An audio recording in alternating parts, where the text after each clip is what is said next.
Këshilli drejtues i Partisë Demokratike Shqiptare në mbledhjen e mbajtur më 9 janar 2017 analizoi dokumentin e disa partive të quajtur Deklarate e Përbashkët e Partive Politike Shqiptare në Maqedoni, Bashkimi Demokratik për Integrim, Koalicioni Rilindje me Besë dhe Aleanca për Shqiptarët, dhe mori qëndrim në vijim. Sipas Partisë Demokratike Shqiptare, ky dokument nuk i përmban kërkesat thelbësore të shqiptarëve në Republikën e Maqedonisë. Përveç zhurmës folklorike dhe fotografimeve plot zgërdhirje të 6 bajraktarëve, shqiptarët nuk fituan asgjë, përveç një deklaratë që vetëm modifikon kushtet e robërisë aktuale.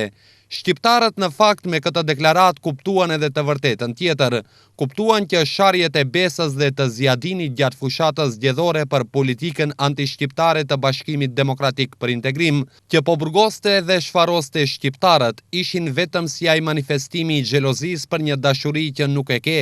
Ata që e kanë analizuar me vëmendje deklaratën, e kanë kuptuar tashmë se liria, drejtësia apo barazia për shqiptarët nuk ofrohet përmes pikave të saj.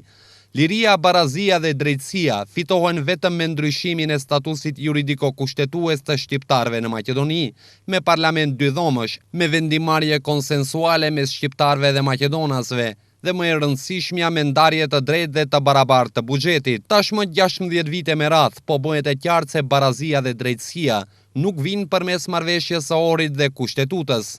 Ardhmëria e vendit nuk mund të ndërtohet mbi një marrëveshje të vdekur dhe mbi një kushtetutë jo funksionale që nuk ka fuqi mbi ligjet. Deklarata as nuk e zyrtarizon gjuhën shqipe, as nuk ka asnjë kërkesë apo plan konkret e të afatizuar, përveç fjalisë së bërë bajat tashmë të nënshkruesit kryesor të saj, që me fjalë gjuhën shqipe e zyrtarizon në çdo cikël zgjedhor. Bashkimi Demokratik për Integrim dhe të tjerët që e vunë firmën mbi këtë deklaratë, treguan se nuk kanë fare problem të zyrtarizojnë gjuhën shqipe sipas mënyrës së Ali Ahmetit, pra vetëm në mënyrë deklarative. Sipas deklaratës së tyre, nënkuptohet se do të vazhdojë e njëjta mënyrë ndarjes së buxhetit si deri tani, pra sërish do të kemi buxhet diskriminues për shqiptarët. Deklarata luan edhe me ndjenjat e shqiptarëve me rastet e montuara nga shteti. Ata përmendin në 2 reshta të saj shqiptarët që derdhjen të pafajshëm burgjeve.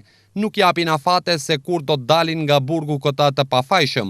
Nuk parashikojnë miratimin e asnjë ligji të amnistisë së menjëhershme, por ato vazhdojnë të tallen, tani në grup, me ndjenjat e njerëzve që vuajnë burgjeve maqedonase dhe me familjarët e tyre që çdo ditë përballen me fyerjet që u bëjnë institucionet e sistemit. Nënshkruesit e deklaratës angazhohen se do të formojmë komision anketues.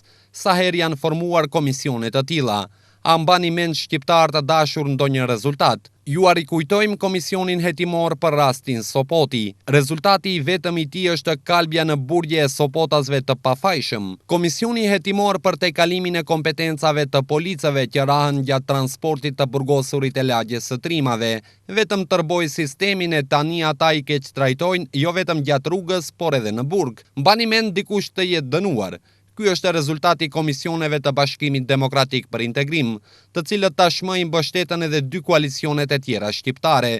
Është Ali Ahmeti të cilit nënshkruesit e tjerë të deklaratës i mundësuan që edhe më tej të vazhdojë të jetë në qeveri, me të njëjtin avaz të vjetër, por kësaj radhe me një melodi të re. 15 vjet kishte marrëveshjen e Ohrit, tani 15 vjet të tjera ai do të ketë deklaratën e përbashkët të partive shqiptare. Një tjetër që mendon se nga kjo deklaratë ka shpëtuar veten është Zjadin Sela, njeriu që tradhtoi, coptoi e në fund lëpiu gjithçka për të shpëtuar veten politikisht, që për një kock pushteti, megalomanin prej budallaj e përfundoi në përqafimet hot të Ali Ahmetit dhe televizjes Besa, këtij grumbullimi të njerëzve të kompleksuar nga akuzat se janë deke lidhje social-demokrate të Maqedonisë, nga njëra anë dhe të tjerëve që akuzohen se nuk janë shqiptar nga ana tjetër e që mundohen me çdo kusht të vërtetojnë të kundërtën.